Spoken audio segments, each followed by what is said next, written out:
conheci um homem que mudou minha vida. Anos depois, descobri algo inesperado. Eu demorei muito tempo para decidir contar essa história. Não porque eu tivesse vergonha, mas porque até hoje eu não sei explicar tudo o que aconteceu. Existem coisas na vida que não se encaixam perfeitamente na lógica. Momentos que não parecem coincidência, mas também não vêm com respostas claras. E talvez seja exatamente por isso que essa história ainda vive comigo. Se você chegou até este vídeo, eu só te peço uma coisa. Escute até o final. Não como quem procura sensacionalismo, mas como quem precisa de um pouco de esperança. Porque eu também cheguei a um ponto em que achei que não havia mais saída. Eu tinha 26 anos naquela época. Me casei muito cedo. E fiquei grávida logo depois. Meu marido não aguentou a responsabilidade de casa, família e filho e foi embora. Fiquei sozinha. Não tinha família. Nem pai e nem mãe, pois nunca os conheci. Cresci numa casa de acolhimento para crianças, e assim que saí de lá, fui para as ruas, morei de favor até que conheci meu ex-marido, Leonardo.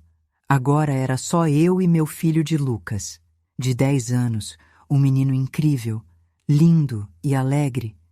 Eu estava desempregada já fazia meses, ganhava comida das vizinhas que ficavam com dó do Lucas. Por muitos dias, só Lucas comia. A dificuldade de emprego me rondava. Algumas faxinas davam para comprar alguma comida e remédios para Lucas. E assim fui sobrevivendo. No começo, eu dizia para mim mesma que era só uma fase. Tudo vai melhorar, que logo apareceria alguma oportunidade. Mas os dias passaram. Depois, as semanas. E então, os meses. Até que um dia eu abri a geladeira e percebi que ela estava completamente vazia. Não era força de expressão. Não tinha mistura. Não tinha frutas. Não tinha nada. Ver Lucas com fome e não ter o comer me cortava o coração.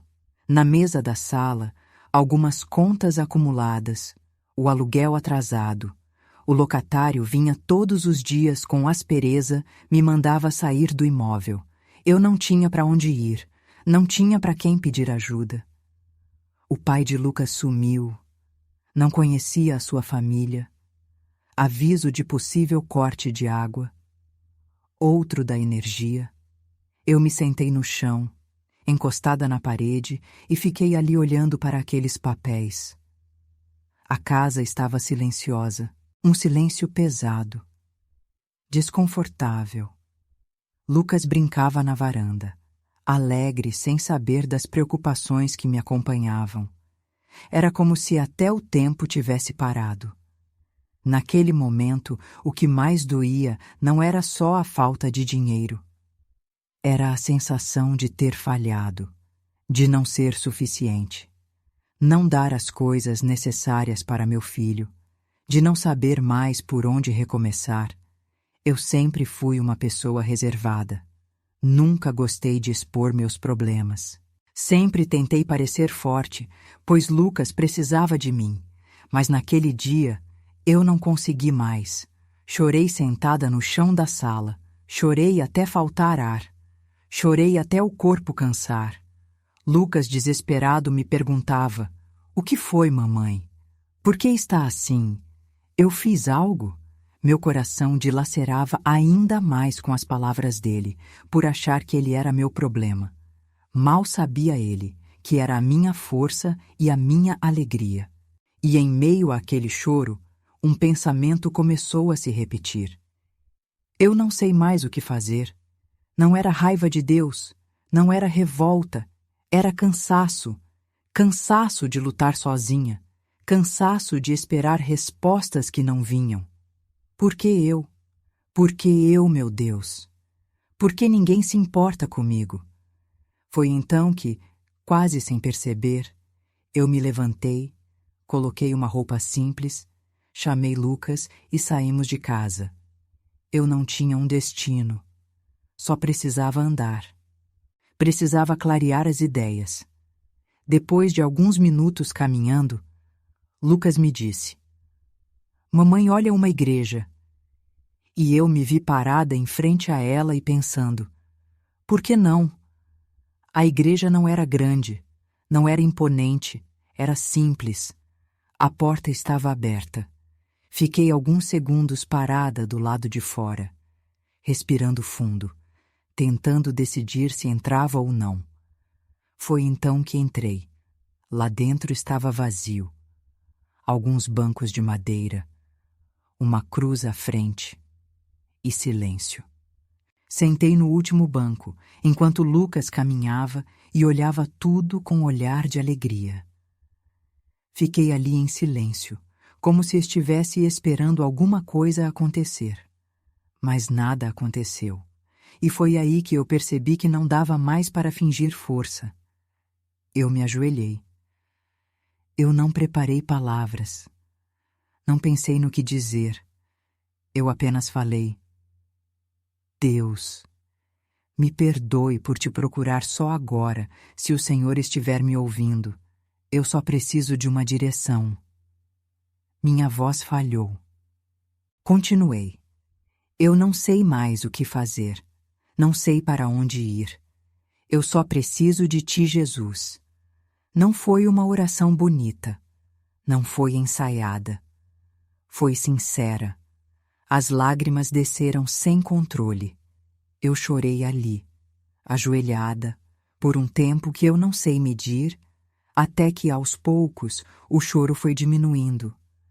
O silêncio continuava, mas parecia diferente, mais leve. Depois de um tempo, eu me levantei. Respirei fundo. Chamei Lucas e caminhei até a porta. Quando coloquei o pé para fora da igreja, ouvi uma voz atrás de mim. Moça, eu me virei. Era um homem negro, aparentando cerca de 55 anos. Roupa simples, postura calma. Nada nele chamava a atenção à primeira vista. E talvez fosse exatamente isso. Ele me olhou com tranquilidade e disse: Você está procurando trabalho, não está? Aquilo me pegou de surpresa. E eu respondi: Estou, sim. Ele assentiu levemente com a cabeça. Ali naquela empresa, algumas ruas daqui, eles estão precisando de gente. Vá lá amanhã cedo e leve um currículo seu. Ele falou com uma naturalidade estranha. Como se fosse algo óbvio, perguntei o nome dele. Ele disse: Meu nome é João Pereira da Silva. Moro aqui pertinho, 2 quadras do lado direito. Uma casa branca com portão baixo marrom. Tem uma árvore grande na frente. Desejou que tudo desse certo para mim. Que Deus estava cuidando de mim e do meu filho. E saiu caminhando devagar. Eu fiquei parada, tentando entender por que aquela conversa tinha me causado uma sensação tão diferente. No dia seguinte, eu fui até a empresa que o senhor João me disse. Entreguei currículo. Conversei com o pessoal e disse que realmente precisava daquele emprego, que me esforçaria para ser uma excelente funcionaria. Fui para casa naquele dia, confiante e de certa forma feliz. Esperei, esperei e esperei. No próximo dia, me chamaram de volta. Eu tinha conseguido o emprego. Não foi um cargo importante, não era o salário dos sonhos. Mas era um começo. Eu estava tão feliz, nem podia acreditar. Era como se eu estivesse vendo a luz no final do túnel. Com o tempo, as coisas começaram a se organizar. Consegui pagar parte das contas, depois as outras. A geladeira voltou a ter comida. A casa voltou a ter vida. Lucas já podia ter materiais escolares, tênis e mochila nova. Prometi a mim mesma que seria uma excelente funcionaria. Dedicava tudo o que fazia ao Senhor Jesus, sempre agradecendo e dando graças a Ele. Fiz vários cursos, voltei a estudar e consegui uma carreira firme e sólida na empresa. Eu não era mais a simples assistente, eu era a gerente da empresa. Uau! Lucas e eu íamos sempre à igreja e sempre me lembrava do Senhor João, daquele homem que me disse do emprego, aquela conversa, aquela pessoa, continuava na minha mente. Mas eu não o via, mesmo olhando e procurando não o via. Passado anos depois, estávamos Lucas e eu na igreja. Orei e agradeci a Jesus como o de costume. Só que desta vez orei pela vida daquele senhor, o senhor João Pereira da Silva. Lembrei seu nome e sobrenome, abençoei a vida dele e da família dele. Foi então que, ao fechar meus olhos, eu disse a Deus: obrigada pela direção, meu Deus amado. Quando saímos dali, Lucas e eu estávamos sem destino. Naquele momento, foi então que lembrei daquele homem e pensei que seria justo agradecer pessoalmente. Por que não? Pensei em fazer uma doação àquela família ou algo que eles pudessem estar precisando. Fui até o endereço que ele tinha indicado, 2 quarteirões após a igreja, do lado direito, casa branca com cerca marrom com uma árvore grande na frente. Chegando ao local bati palmas. Lucas e eu estávamos eufóricos para contar para aquele senhor o que tinha se passado nesses 5 anos. A porta se abriu. Quem atendeu foi uma jovem. Expliquei que estava procurando por um homem, que se chamava João Pereira da Silva. O rosto dela mudou. Ficou branca que nem papel, pálida. Ela respirou fundo e respondeu: esse é o nome do meu pai. O que você queria com ele? Ele não mora mais aqui há 10 anos. Contei a ela que tinha o encontrado há 5 anos atrás e tudo o que tinha acontecido, sobre o emprego e tudo mais, e que estava ali para agradecê-lo. Foi quando ela, pálida e assustada, me disse: meu pai se foi há 10 anos. O Senhor Deus o recolheu.